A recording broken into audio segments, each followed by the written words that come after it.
Bienvenidos a Club de Prensa en NTN 24. Transmitimos desde Washington, a 3 cuadras de la Casa Blanca. No olviden que al final de este programa lo pueden encontrar completo en nuestra página de Facebook o por nuestra cuenta de Twitter. Y el audio, el podcast, lo pueden escuchar en SoundCloud. Les doy la bienvenida a los invitados hoy a Club de Prensa. En primer lugar, el corresponsal del diario ABC de Madrid, Manuel Erice. Bienvenido, como siempre, a este programa. Muchas gracias. José López Zamorano, corresponsal jefe de la Agencia Mexicana de Noticias Notimex. Bienvenido también. Gracias. Y Muni Jensen, analista política del Club de Prensa. Bienvenida a este programa. Gracias. Y el primer asunto, Pepe, tiene que ver con el Brasil, sin ninguna duda, porque a propósito del escándalo de Petrobras, se han producido unas manifestaciones multitudinarias ayer. Nunca mejor aplicado ese calificativo, ese adjetivo, contra la presidenta Dilma Rousseff. Se le está pidiendo que renuncie. El escándalo de Petrobras consiste en que se ha conocido que han sido pagados alrededor de 3.200 millones de dólares en sobornos para que esa petrolera, Petrobras, la gran empresa brasileña, adjudicara una serie de contratos. Ahí se ha visto involucrado incluso la gran constructora, la más grande de América Latina, Odebrecht, que tiene 170.000 empleados, ingresos en el año 2014 de 30.000 millones de dólares, y su presidente, Marcelo Odebrecht, fue condenado hace muy pocos días a 19 años de cárcel. También se ha visto involucrado el expresidente Lula da Silva, a quien han interrogado y quien está dando explicaciones, y contra quien la Fiscalía Anticorrupción ha pedido que se le detenga de manera preventiva. Muy bien. Dilma Rousseff, la presidenta, tiene en su contra lo que se llamaría la tormenta perfecta. El escándalo de Petrobras, ella fue presidenta de la Junta Directiva de Petrobras, y muchos miembros de su partido, el Partido de los Trabajadores, se han visto involucrados en este escándalo. Por otro lado, hay una recesión en el Brasil, una recesión económica en el Brasil. Hay, además de todo, problemas con el Zika, el virus del Zika. Ayer salieron más de 1 millón de personas a las calles del Brasil. En Sao Paulo, una de las ciudades más pobladas del mundo, hubo 450.000 personas según Datafola. La gente gritaba "Viva Sergio Moro", que es el juez que lleva adelante las investigaciones. Pero ahora hay algunos problemas, porque parece que incluso algunos aliados de Dilma Rousseff pueden retirarle el respaldo. Se acerca cada vez más, le acerca más el agua al cuello a Dilma Rousseff, porque ya ha empezado también tímidamente una iniciativa para que haya un proceso de juicio político contra la presidenta, o lo que en inglés se llamaría impeachment. Definitivamente es un momento muy complicado para su presidencia. En papel se dice fácil, más de 1 millón de personas, algunos estiman que incluso hasta 1.4 millones, pero tiene uno que ver la movilización, ¿no?, para entender la dimensión del enfado que hay contra la presidenta, contra el partido en el poder, ¿no?, los gritos de "fuera Dilma", etcétera, que básicamente inundaron el país por completo. Se estima que las protestas en múltiples tamaños ocurrieron en más de 300 ciudades, ¿no? Yo creo que es un caso típico en el cual una circunstancia política se ve complicada, magnificada y agravada por la circunstancia económica. El hecho de que básicamente Brasil esté con una recesión, un país muy orgulloso de su poderío económico, siempre queriendo influir no solamente en los temas del hemisferio, sino que tratando de ejercer su influencia a nivel mundial. Lo hemos visto como en temas como los subsidios agrícolas, el tema del cambio climático, que se encuentre básicamente en un aparente callejón sin salida. Me recuerda mucho la circunstancia en Estados Unidos por el hecho de que se maneja el tema de la destitución política de Bill Clinton. Cuando Bill Clinton se empapó con todo este escándalo de Lewinsky, los republicanos querían llevarlo a un juicio político y de destitución en el Congreso. Clinton encabezaba en ese momento uno de los periodos de progreso económico, de bonanza económica más prolongados en la historia moderna de Estados Unidos. Siento que eso de alguna manera amortiguó este enfado popular que había con las cosas que había hecho. Bueno, en el caso de Dilma estamos viendo una cosa totalmente a la inversa. El hecho de que la gente no tenga empleo, el hecho de que haya una recesión, el hecho de que las perspectivas económicas no sean en un horizonte positivo para los próximos años, creo que aumente el agravio que siente la gente de esta desconfianza en la clase política. Como bien dices, hay todavía el riesgo aún de que la coalición gobernante se disuelva, o por lo menos se fracture de una manera importante. Tienen 66 de los 340 votos que tiene la coalición en este momento. Eso complicaría todos los escenarios posibles, la posibilidad de una destitución, la posibilidad de que haya un intento de tratar de mover a la presidenta. Entonces yo creo que es un momento muy, muy complicado para la democracia brasileña. Muni Jensen. Me llama la atención cómo se ha agudizado este conflicto en el Brasil, y cómo poco a poco se van identificando, como es un gran país de telenovelas, como tantos países de América Latina, el héroe y el villano. El héroe obviamente es el juez Sergio Moro, que es una especie de, se ha convertido en el bueno de la película, en la persona que está representando lo que ha hecho el Poder Judicial para acabar con las estructuras del poder y de la corrupción. La villana es Dilma. Ella la están culpando no solamente por la crisis económica, sino por la crisis de corrupción, que para ser completamente justos no es totalmente acertado, porque dentro de toda esta operación Lavallato ha caído gente de todos los partidos del sector privado y de la misma oposición brasileña. Y el gran, quizás, poder detrás del trono, dentro de esta metáfora de telenovela, el que mueve los hilos, Lula da Silva, no ha concentrado tanto odio, tanto rechazo, y continúa de alguna manera siendo una especie de héroe maltratado, y ya han salido varios líderes latinoamericanos diciendo que hay una persecución política contra Lula, que él es víctima de una especie de conspiración para desacreditar el Partido Popular y desacreditar el Partido de los Trabajadores, perdón, y desacreditar a la izquierda. Cuando llega a ese punto donde tienen a quién dirigirle toda la rabia, como está pasando en el Brasil con estas manifestaciones que además son también de la clase media, blanca, cercana a Río, ya no es solamente un descontento popular, sino un descontento generalizado, es muy difícil que este tipo de movimientos tenga reversa.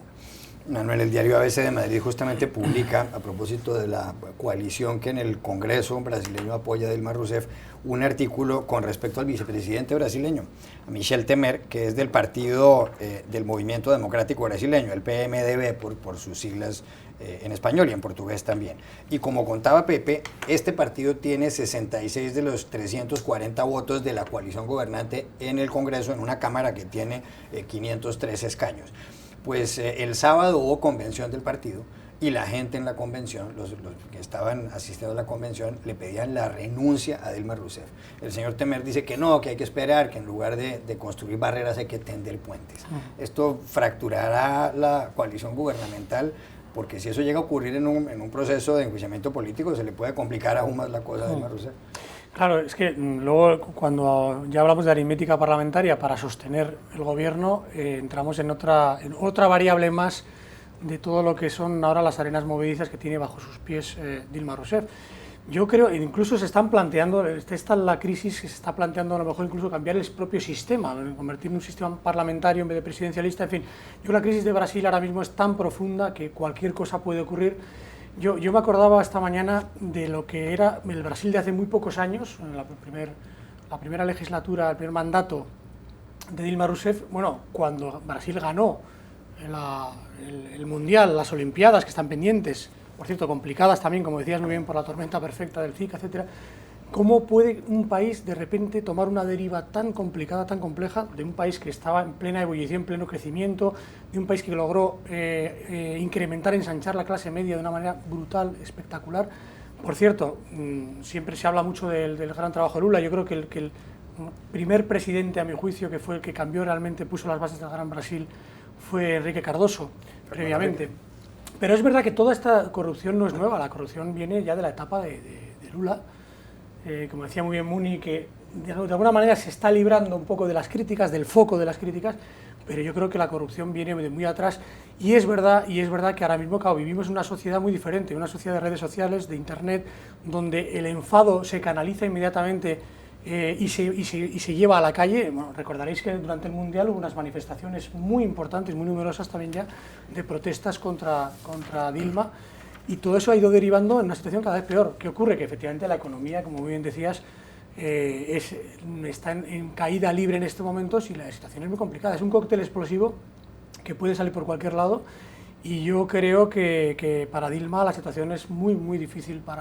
Luego, la salida es muy complicada para ella.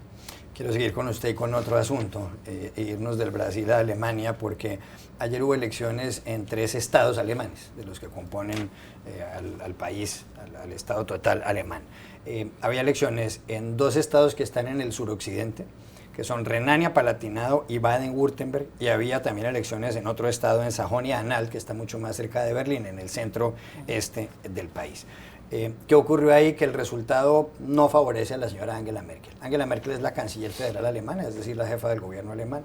Es posiblemente de los dirigentes políticos la que tiene mayor poder en la Unión Europea, porque Alemania es la locomotora de la Unión Europea, por lo menos económicamente hablando, y además ella en los últimos tiempos les ha tendido la mano a los refugiados que llegan de Siria. Estos miles y miles de personas que llegan a Turquía, atraviesan el Mediterráneo, terminan en las costas griegas y luego entran a la Unión Europea o por lo menos a alguno de los 28 países de la Unión. Ella, repito, ha sido muy comprensiva. Pero ¿qué pasó en estas elecciones? Que ha habido un toque de alerta a lo que está haciendo Angela Merkel y ha habido, en cierto modo, una protesta a las políticas de la señora Merkel con respecto a los refugiados. ¿Por qué? En Renania-Palatinado ganaron los socialdemócratas, en segundo lugar quedaron los cristianodemócratas, la Unión Cristiano-Demócrata, la CDU, que es el partido de Angela Merkel. Lo que pasa es que se pensaba que iban a ganar los señores de la CDU. Y en tercer lugar, en cuarto lugar, quedó un partido llamado Alternativa para Alemania que rechaza abiertamente las políticas frente a los refugiados de la señora Merkel.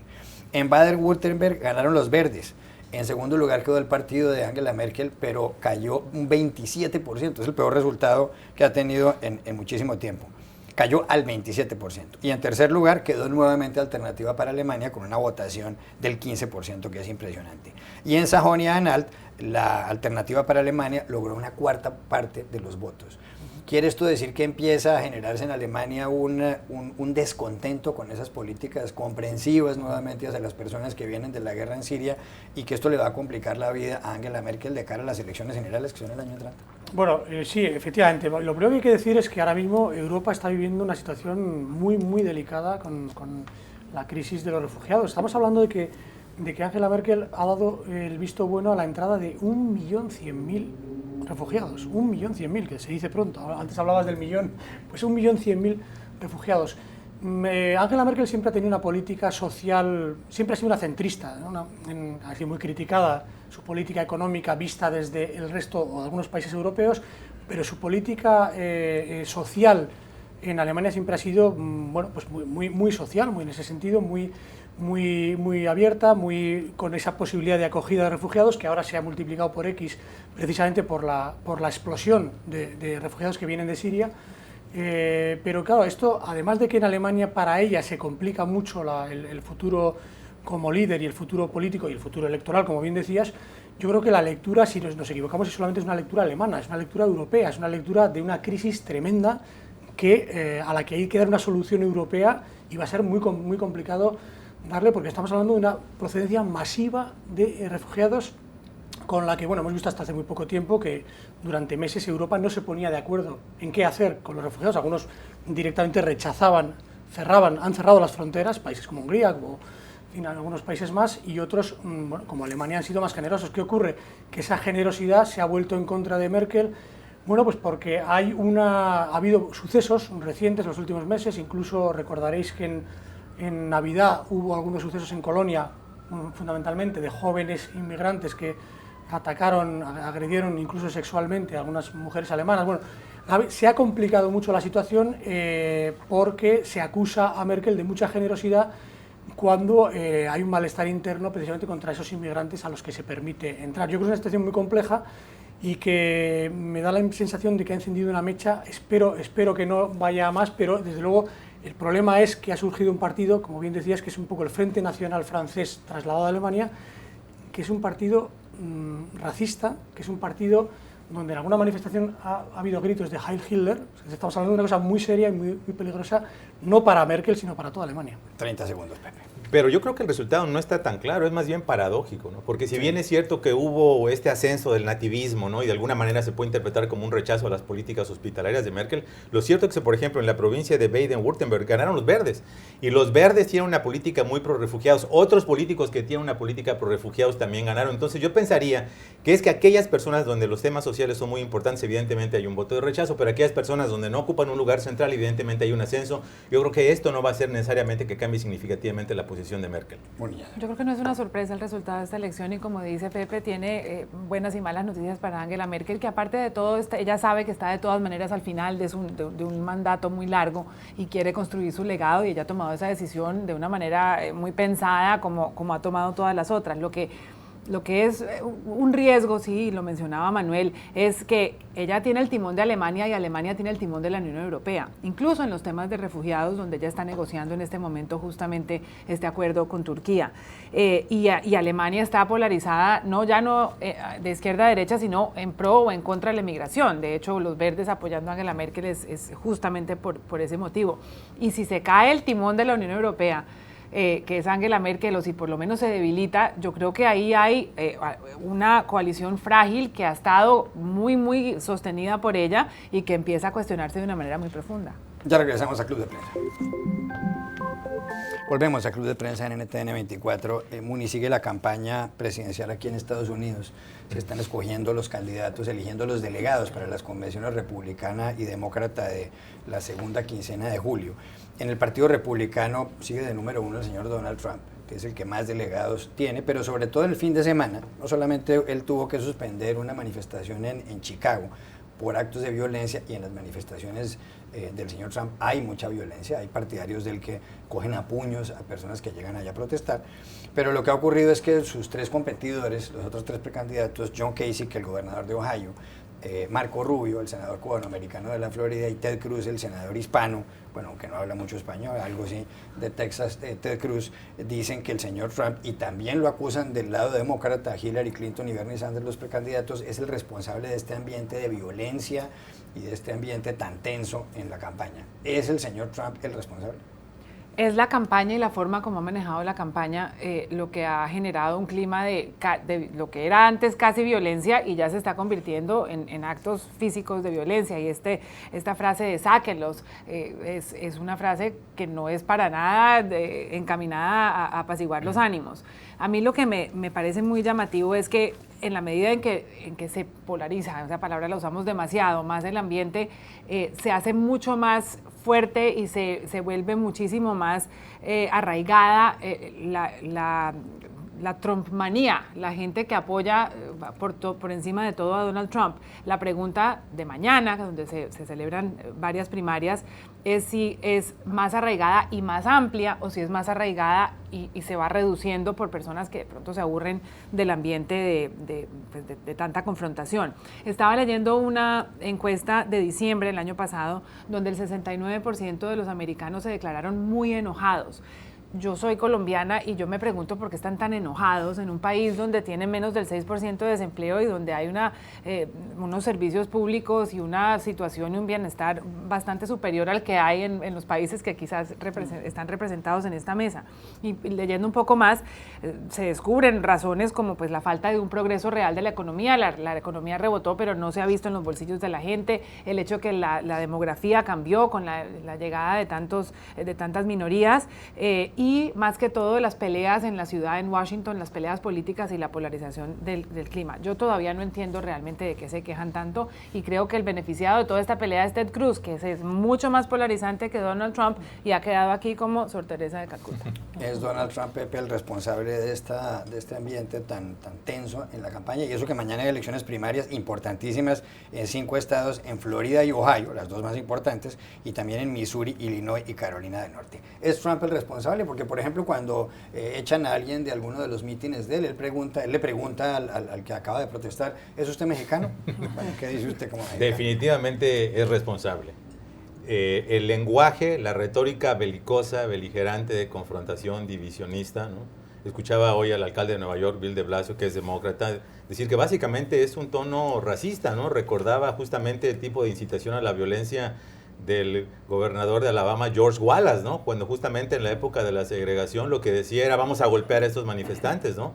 La persona que empezó en los actos de campaña a pedirle a sus seguidores que golpearan a las personas que protestaban o lo interrumpieran, incluido una persona que aparentemente le iba a mandar un jitomatazo, fue Donald Trump. La persona que propuso pagar los gastos legales de quien golpeara a los manifestantes fue Donald Trump. La persona que acusó a todos los mexicanos de ser criminales, que pidió que se evitara la llegada de musulmanes, que acusó a los veteranos de guerra de no ser héroes de guerra, fue Donald Trump. Es decir, el lenguaje de la división, de la exclusión y de la xenofobia es de Donald Trump. Ahora, es cierto que evidentemente algunos manifestantes probablemente se han pasado de la raya, pero cuando le corresponde al líder justamente bajar la temperatura de este discurso político tan incandescente, lo que hizo Donald Trump este fin de semana, lo escuchamos, fue amenazar a Bernie Sanders con mandarle sus propios manifestantes a los actos de Bernie Sanders cuando no hay una evidencia real de que Bernie Sanders o su campaña están detrás de estas movilizaciones.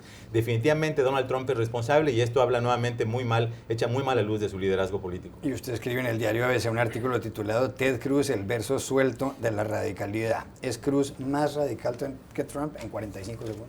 Bueno, la cuestión es ideológica, ¿no? Es decir, yo creo que Ted Cruz es una convicción ideológica, él defiende, es un ultraconservadurismo muy radical, incluso en propuestas de campaña ha superado al propio Trump.